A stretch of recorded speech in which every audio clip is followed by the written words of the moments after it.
Welcome to the video where we explore the 10 smallest incorporated towns in Tennessee. And that's the key word, is incorporated. There are a lot of unincorporated towns, ghost towns, little communities that are probably smaller than the ones we're going to go to, but these are ones that actually have some sort of local government.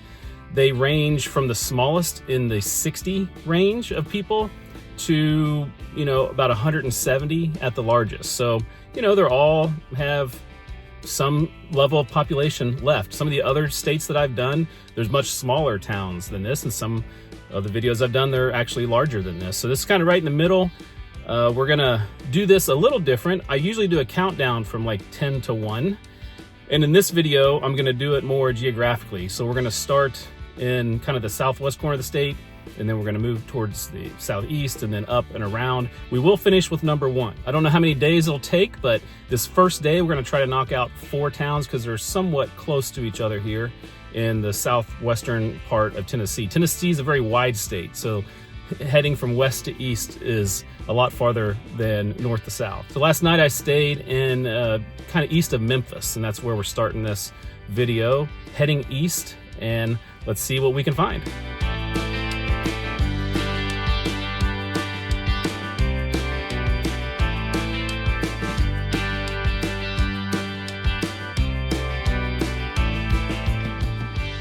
Our first stop here is in LaGrange, population 123, and it's the 8th smallest town in Tennessee. This used to have over 1,000 people in this town. And so obviously interesting to wonder what happened here. And they do have a little bit of a downtown. Some of these places might not have much of a downtown. So let's learn more about the history of LaGrange and why it's so small.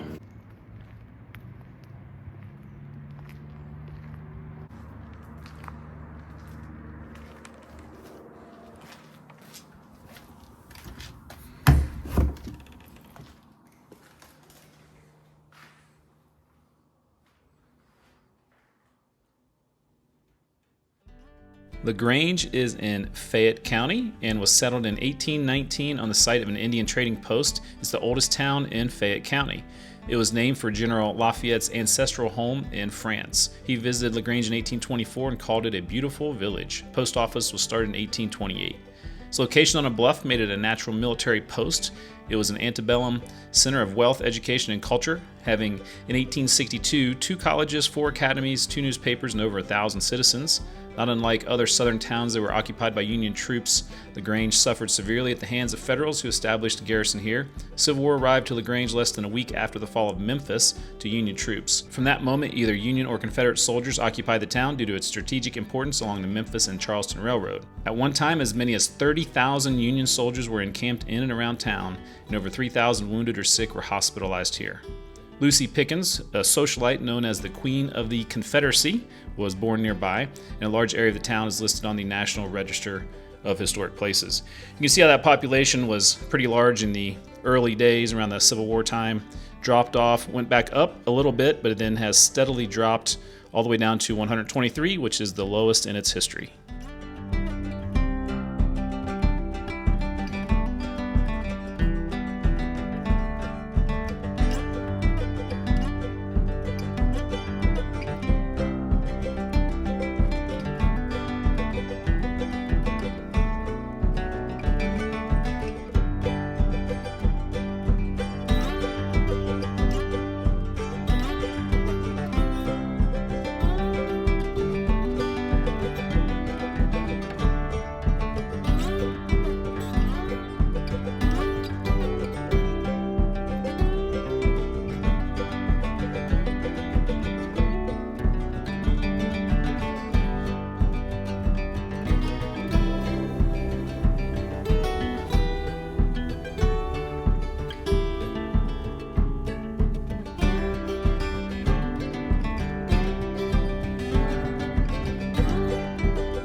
Went from number 8 to number 7, and now we're in Saulsbury, Tennessee, which used to be the smallest incorporated town, but we've added some population here, so it's not that anymore. So on the main kind of road where most of the traffic is where you're going to find the post office and a couple of the more, city hall buildings and stuff like that. But if you drive down to where the railroad is, you'll see where the older buildings are, and that's kind of where I am. I drove down the main street, which there's not much left there, crossed the railroad, and then came up the hill to where I'm standing here, and they have a church and a school, and you can kind of see where the town was originally developed. It was much larger, like a lot of these towns, probably all these towns, and then got smaller and then has gone back up. So let's learn more about Saulsbury.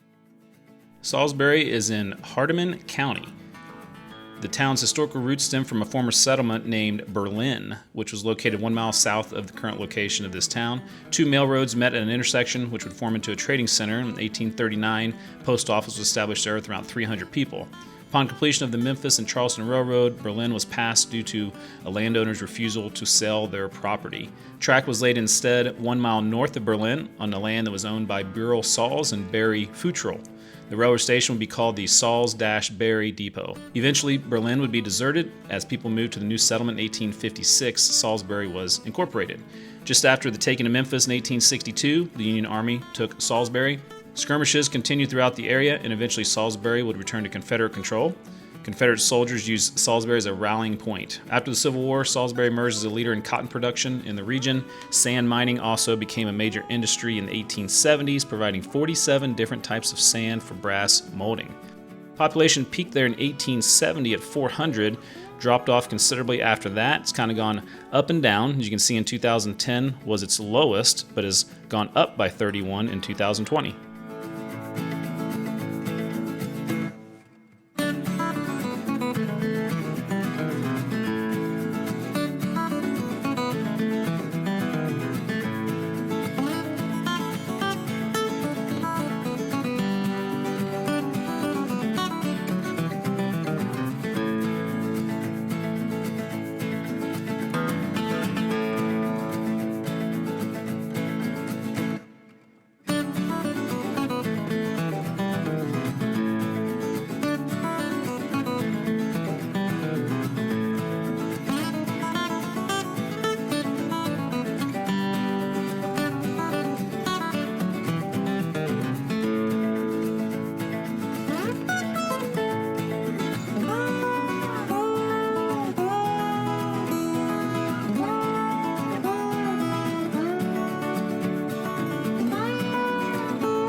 Dropping by now to the second smallest town in all of Tennessee. This is Hickory Valley. It's very interesting. I'm sitting here on the buddy bench. The last 2 towns have had these signs with little kind of paths for people to walk and exercise. So obviously it's a concerted effort for the older population. So that's nice. They have a little path kind of right through the middle of town here. So in the interesting little downtown they don't have many buildings, but they have one really interesting looking old historical building. But then they have the still only operating sassafras mill in the entire United States here. And it's kind of a fascinating thing for the second smallest town in Tennessee to have the only sassafras mill in the entire country. Interesting looking at the population, because it was small, then it went up to over 250 people, and then has really dropped in the last 40 years down to what it is today. So interesting how that has happened. Let's take a look around town, learn a little bit more about the history of Hickory Valley.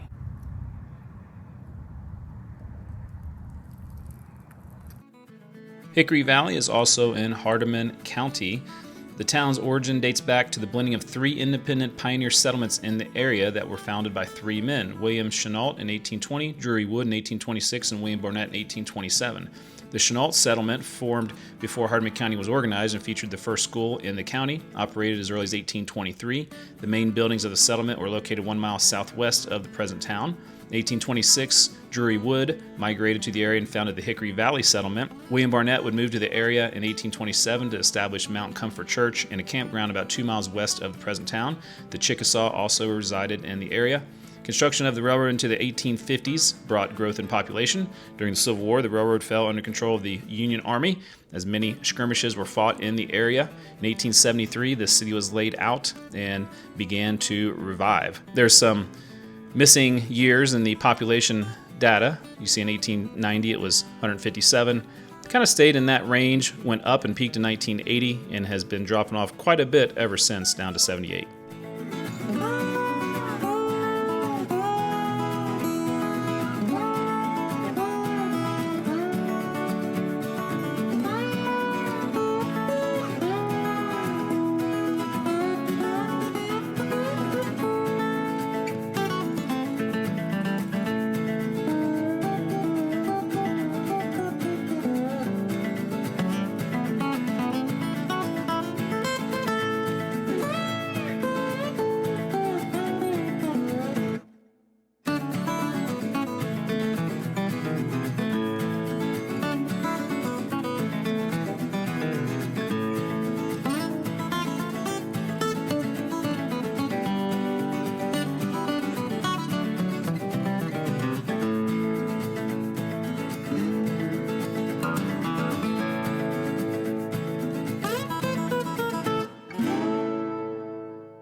Over to Silerton, right in the middle of the list here, and there's not a whole lot in Silerton. I'm in the town park, I guess you call it, and there it doesn't have in the downtown, doesn't really have like old historic downtown. They do have a couple churches, a couple cemeteries, which are be interesting to show you. The population here has gone up and down.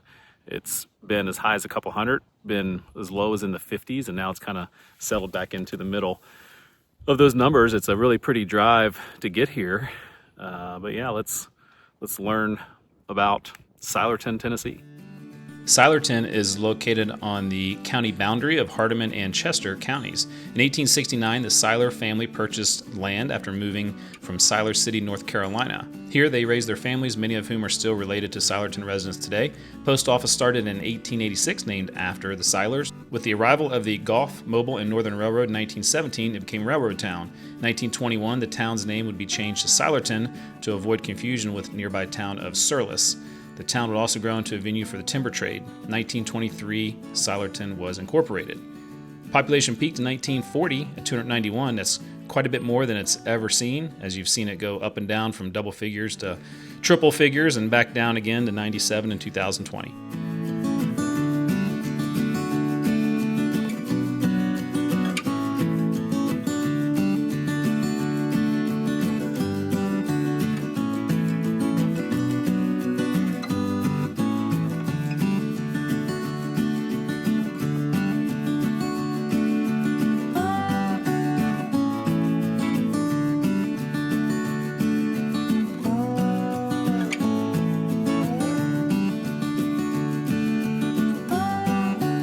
That's the end of day one. We got through 4 of the 10 towns, and now I have about a 4-hour drive across southern Tennessee to get to a hotel that's near the next town that we're going to visit, because there's definitely no hotels in the next town.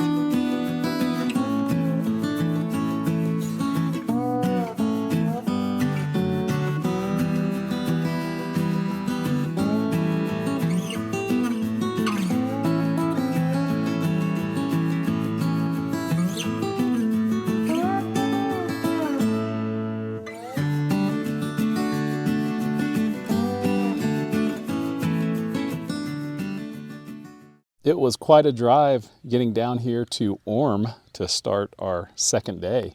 I'll put more of that drive in some bonus footage at the end of the video, because it was pretty spectacular, and you can understand why this town is so small, being the 3rd smallest town in all of Tennessee with just 87 people. Hard to get here, and obviously it has a coal mining history. You know, when you get to towns like with roads like that, it's always about mining. So right here behind me is the depot. It's probably the only kind of historic building in town.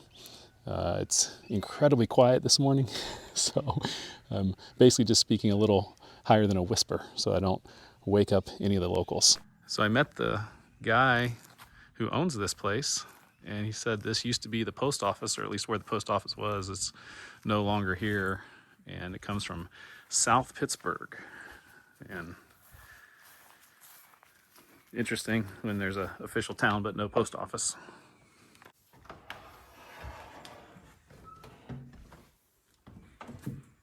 Yeah, it's like a museum in here.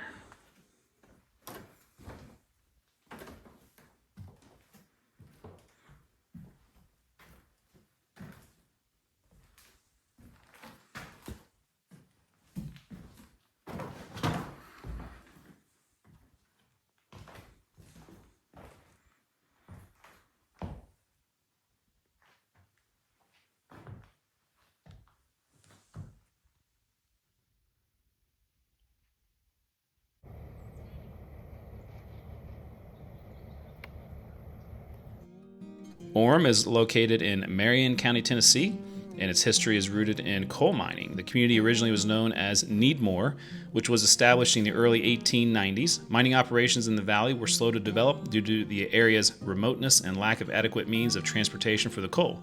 In the late 1890s, a local businessman purchased the Needmore mining operations and began negotiating with the Nashville, Chattanooga, and St. Louis Railway to build a branch line into the valley. After some hesitation, the railroad agreed to build the line in 1902. After negotiating the construction of the branch line, the operation was sold to Richard Orme Campbell, who renamed the operation the Campbell Coal and Coke Company. He renamed the town of Needmore after his mother, Virginia Orme. Within a few years, the town had grown to several thousand residents. At its height, the mining operation was shipping 1,000 tons of coal per day out of the valley. Following a miners' strike in 1939, major mining operations were shut down.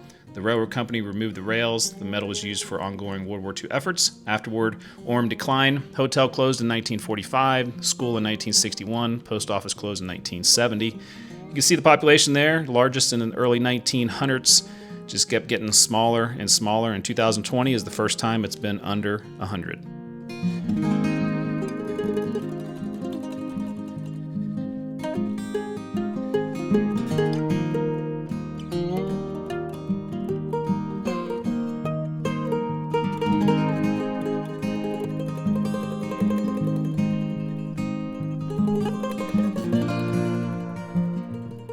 Moving up a spot from 3 to 4 in the ranking is Viola, and even though it's right next to Orme in terms of the population on this list, there's a lot more here to see. I'm kind of sitting in the town park, and there's buildings kind of surrounding me. There's some houses on the outskirts. There's traffic kind of, every once in a while passing through town.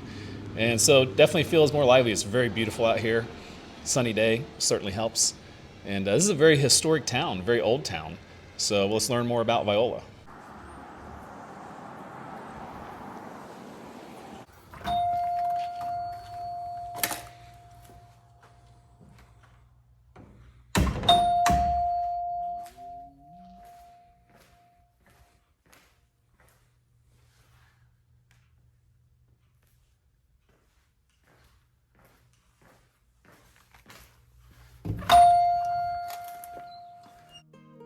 Viola is in Warren County, Tennessee. It was founded in the late 1700s as the settlement of Blue Springs. It was home to one of the earliest churches in Tennessee of the Separate Baptists, and several members of the denomination lived in town.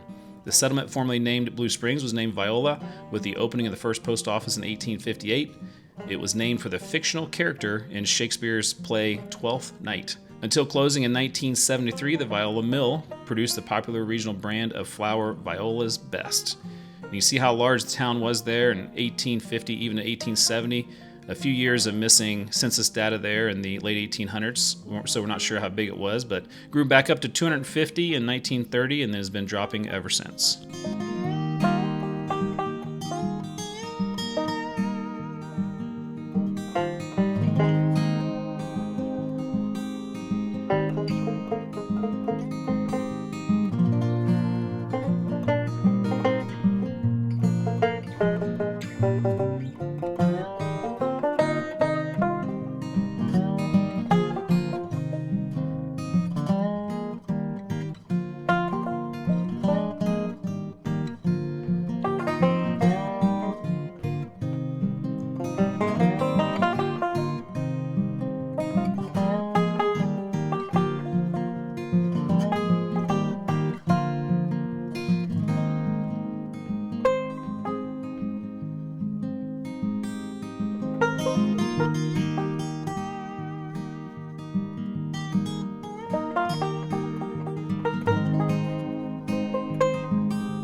Our final town of today is Normandy, and this one's a little bit different. It feels busier. You know, there's a big lake that is right here, Normandy Lake. Drove across it on the way to get here, and then they have, you know, quite a few old buildings downtown and things to see. Feels like it could be a kind of little lake town that people would come and visit kind of while they're out exploring the lake area. So yeah, let's learn more about Normandy and learn about its interesting history.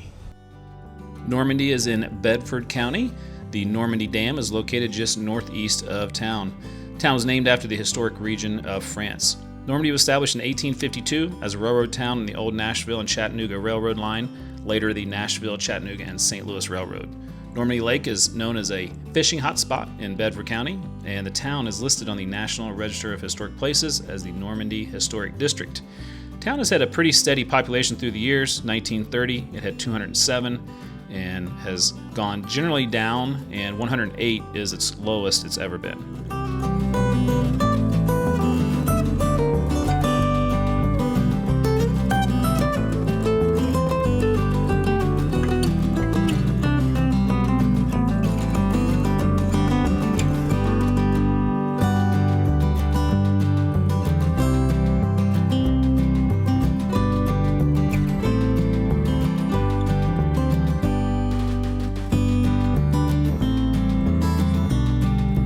It's our final day in Tennessee. We've got 3 more towns to visit. The first 2 are going to be the 2 largest towns on our list, and the last one will be the smallest town in Tennessee. So let's go ahead and get started.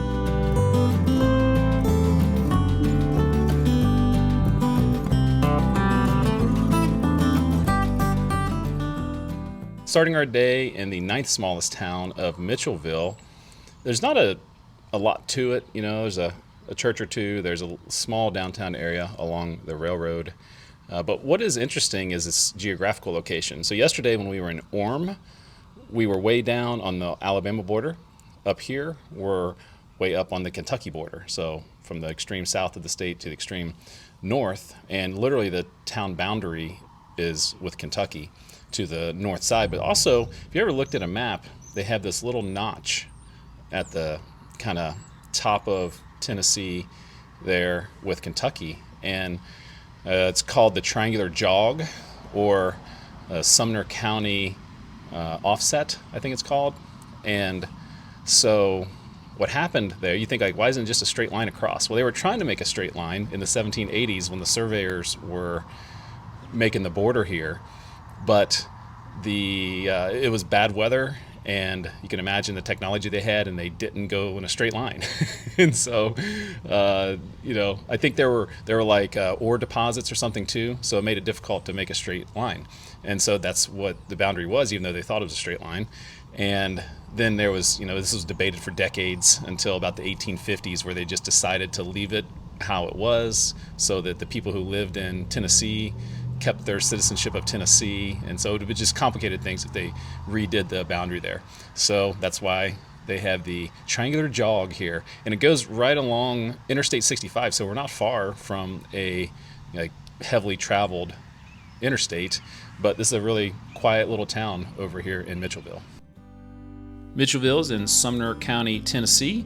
Began with the establishment of a 200-acre farm by Ezekiel Marshall in 1814. The community that developed around the farm was originally known as Mitchell's Crossroads, after Hiram Mitchell, who owned land near the intersection of 2 early roads. With the arrival of the railroad in 1859, which is also when the post office started, the name of the community was changed to Mitchellville Station. The city incorporated in 1909 and was a railroad stop throughout the first half of the 20th century. Rail traffic decreased in the 1950s, and the town suffered a destructive tornado in 1955. Even through all that, the population has remained pretty steady. 163 is its lowest it's been since 1920, but generally it's been between that and about 220.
Now we're in our biggest town on the list at number 10 here. This is Slayden.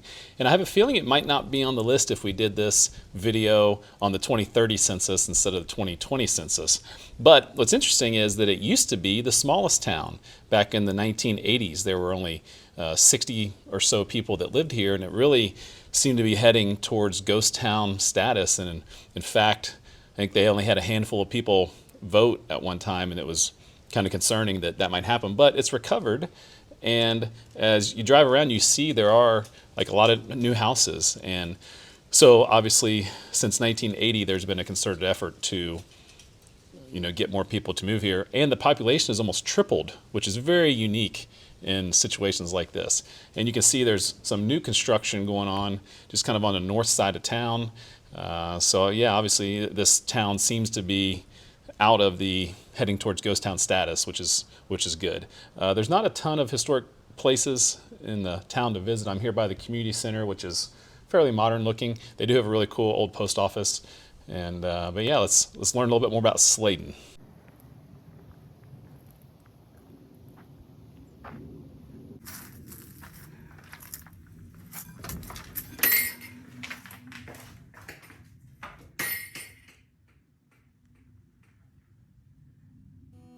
Slayden is a town in Dickson County, Tennessee, and the name of the community reflects the land ownership of the Slayden family, as the 1860 census shows 35 members of this extended family here. Slayden's growth was spurred by the existence of a railroad line, which was built in the late 19th century, largely to assist the movement of iron from the nearby works at Cumberland Furnace. In the early 20th century, with the closure of the mineral branch and the Cumberland Furnace works, the area went into an economic decline. Local school was closed in 1960. About this time, mail ceased to be delivered from the post office, which continues to serve post office box holders. In the 1980 census, Slayden only had 69 inhabitants and was known as Tennessee's smallest incorporated town. In 2003, the town's future as an incorporated community seemed endangered when only 6 voters participated in an election and only 2 candidates qualified for the 4 unpaid positions in the town. This was prevented when the vacancies were filled by persons who had received write-in votes. Participation in the 2005 elections was considerably higher, thankfully. You can see that population there in 1980 was its lowest and has gone up, and like I mentioned earlier, has almost tripled.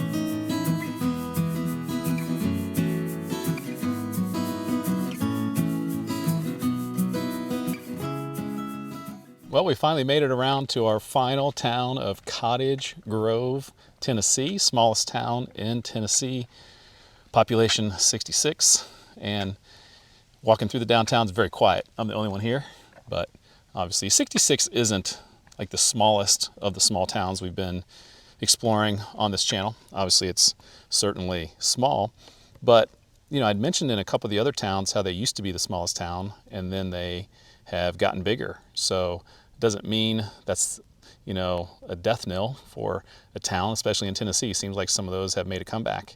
And this is a really nice little town. There's certainly some abandoned buildings and things like that, but they have the post office. They have a really cool water tower.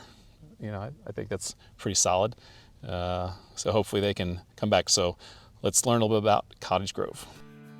Cottage Grove is a town in Henry County, Tennessee. Was initially known as Todd Town after a prominent local farming family. The settlement adopted its current name in 1854 upon establishment of the post office because another Tennessee community with the name of Todd existed. During the Civil War, Cottage Grove played a minor role in Confederate activities within Henry County, a region that saw many divided loyalties. It officially incorporated as a town in 1909. Population was its highest in the early 1900s there in 1910, peaked with 215, missing a census data from 1890 and 1900, however, and you can see how it's gotten smaller and smaller throughout the years, and 66 is definitely the smallest it's ever been.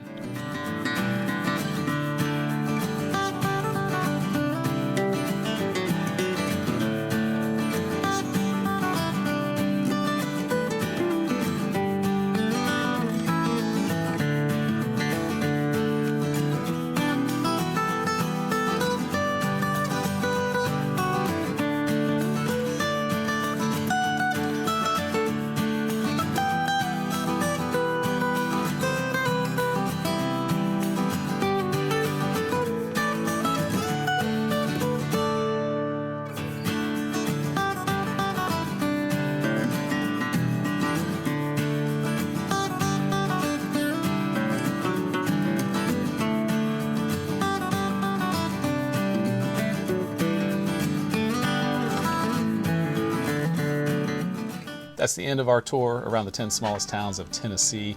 It is the end. May not be a dead end, but it's the end of this video. So thanks for watching. It was some really cool towns, interesting histories. Some of them gotten bigger, some of them have gotten smaller, and kind of like Cottage Grove here, all of them have something kind of interesting to learn about. So hopefully you've enjoyed it, and until next time, I'll see you down the back road.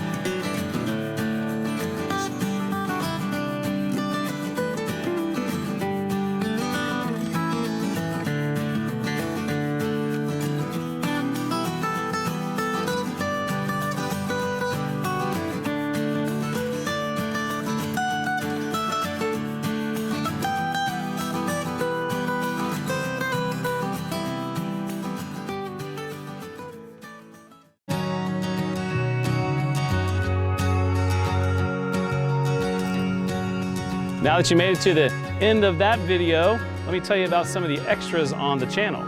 One of the things you can do is become a member. There are 3 levels of support. There's supporter, producer, and executive producer levels. All 3 have different levels of fun incentives and perks. If you haven't done so, please check out travelwiththewiseguy.com. There are lots of extras on there to explore. One of them is merchandise. We have Travel with the Wise Guy coffee mugs, Death Go Round t-shirts, hoodies, hats, and all sorts of fun things to show your support of this channel. Also on the website is a custom Google map. I've dropped pins in every place I've visited and linked the episode to each location. This seems to be a very popular feature for many of you. Also, sign up for my free newsletter that goes out about once a month. There are all sorts of links and tidbits on this page, old videos, podcasts, and just about everything I can think of I throw on the website. For all that information and more, go to travelwiththewiseguy.com. And now, the reason you're probably here, the outtakes.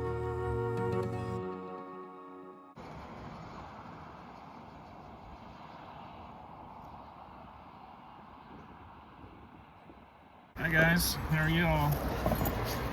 Hi.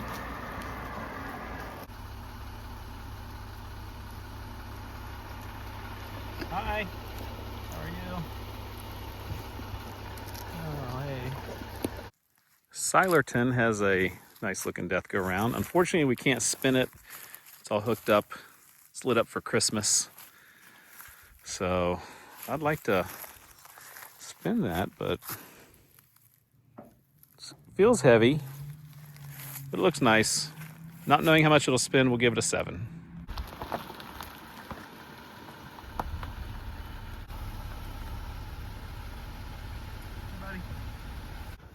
Hey there. What you up to?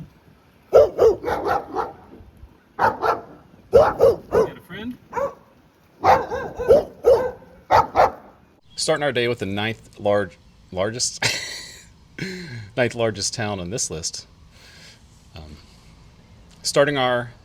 No, it's not the 9th largest town, it's the 2nd largest town on this list.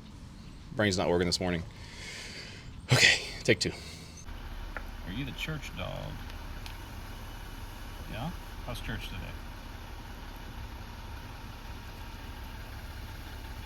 Hi. Cottage Grove Welcoming Committee.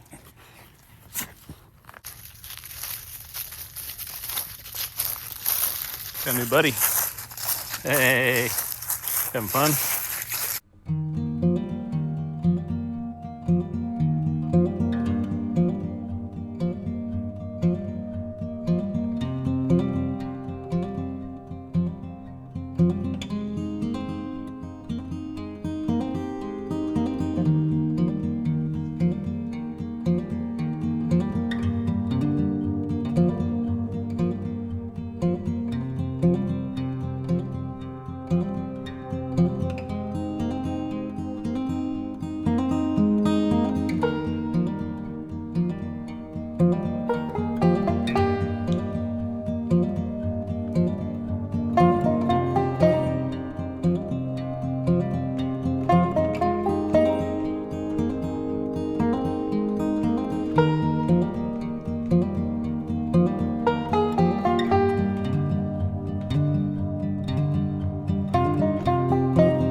you.